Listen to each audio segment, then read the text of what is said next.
There's definitely a bigger focus now on how we are coping as individuals as well. It's a lot higher on people's priorities list now is how am I doing? How are my friends doing? How are my family doing? And I think that's a really important change that's going on.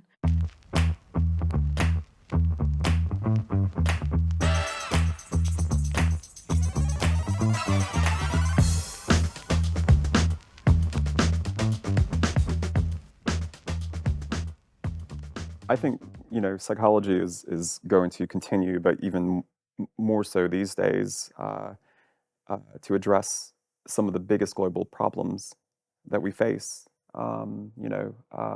Issues with the environment and people's choices, sustainable behavior. We've got to find solutions to get people to think beyond just their own lives and think this is going to affect not only myself but my children, my futures, children's children, etc. And it's hard for people to psychologically wrap their head around. So psychology can help address those issues. We also have, as we all know, if you read newspapers, a mental health crisis. If you feel good, you behave more pro-socially, which is very crucial to how society functions as a whole. And you have that sense of empathy and stewardship towards others. So that's crucial. And then, of course, the health implications for that, physical health. And then another big one is industrialization. Science fiction is becoming reality, more so than we ever dreamed of. If you look at old cartoons from the 1950s, those things are happening a lot faster than we thought. And understanding, I come from a generation that still remembers what life was like without the internet. Nowadays my students don't know what life was like without the internet, which is so fascinating. But consumption and accessibility to information is so much more available than it used to be. But as we know, there are repercussions for that we have to figure out how to navigate through, because it's new technology, unfamiliar territory for us. And all of that's going to come from, in part, a psychology perspective, definitely. And yeah, technology usage, artificial intelligence, things are becoming much more autonomous through computers and technology. Drone technology, for example, is one of the big ones at the moment. Collective decision making in swarms and stuff like that is applied to so many things these days.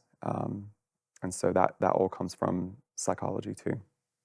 I think touching on what you said about the mental health crisis as well is it's sort of reflected in the clinical psychology doctorate that's offered here, because we were discussing earlier the amount of places that are offered now. The doubling sort of every 2 years. The demand for clinical psychologists is increasing, and it's only going to increase as well. So I think it's becoming a more popular area of study as well, definitely, but it's also now more accessible, which is obviously Yeah. great for us.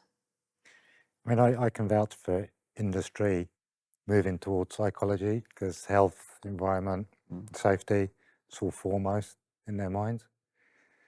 And underpinning that is behaviour, and underpinning behaviour or understanding behaviour, psychology. And I've actually been in audiences sort of having lectures on how we should behave.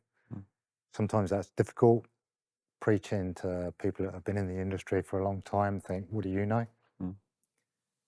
But quite cleverly, they get the right people to do the lecture. In our case, they use Marines who, were trained or conditioned to work under pressure. But more cleverly, the audience was listening to them because they had that sort of respect. Yeah. But it was the psychologists that were planting the seed, what to say. I think you make a very important point, because when we're talking about human behavior, it's not just the individual, it's not just society, but it is also something in between groups. And we can look at private sector, public sector organizations as a sort of individual that changes behavior. And obviously, those areas, so let's say private sector companies, are also under pressure to adapt, for example, to climate change working practices of their employees or middle management, and also try to change, possibly in some cases, the type of products they want to sell.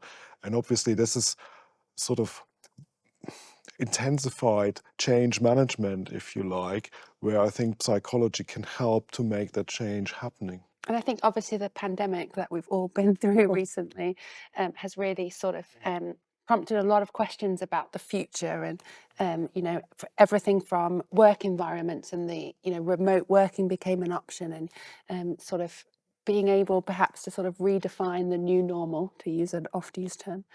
And sort of questioning some of those things. And obviously we're in a very difficult situation at the moment as a country, and psychology can really come into play to help us understand more about everything that's going on, and how we cope. I think there's a lot to learn. There's definitely a bigger focus now on how we are coping as individuals as well. It's a lot higher on people's priorities list now, is how am I doing, how are my friends doing, how are my family doing. And I think that's a really important change that's going on. I think that can only be more helpful, sort of thing.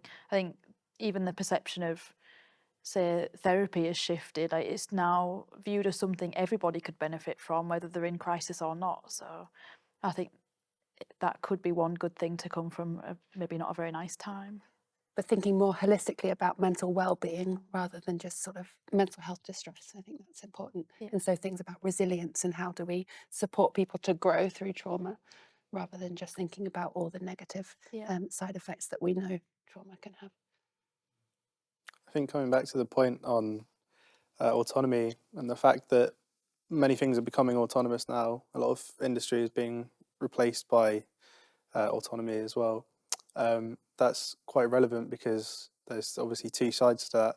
There are still people that these autonomous systems are engaging with, and so the people designing them need to understand the human perspective, and usually the skill set that comes with developing some of these technologies doesn't necessarily lend itself to the skill set that psychologists will have. So there will be a lot of sort of multidisciplinarity going on there, I think. But also from the same perspective, even though things are becoming autonomous, people are still making those. And I think it's important to understand, you know, there might be, for example, an AI system that governs a lot of critical decisions, but that comes down to it's only as good as the people who programmed it. So I think it's important to understand those people and their motives, etc., to make sure that the direction that society gets led in it has, you know, the best interests. Yeah. And I think psychology is an interesting discipline anyway, because comparatively as a discipline it's quite young, especially compared to the traditional sciences. But I think as a result of that, you're seeing a lot more areas popping up, which is rarer in more established disciplines. They usually have set boundaries. So, I mean, your case is a good example. You were mentioning that animal psychology is a relatively new thing. And it's exciting that can happen in a discipline, and that you can have these new research areas opening up, which is, like I say, less true in many other disciplines.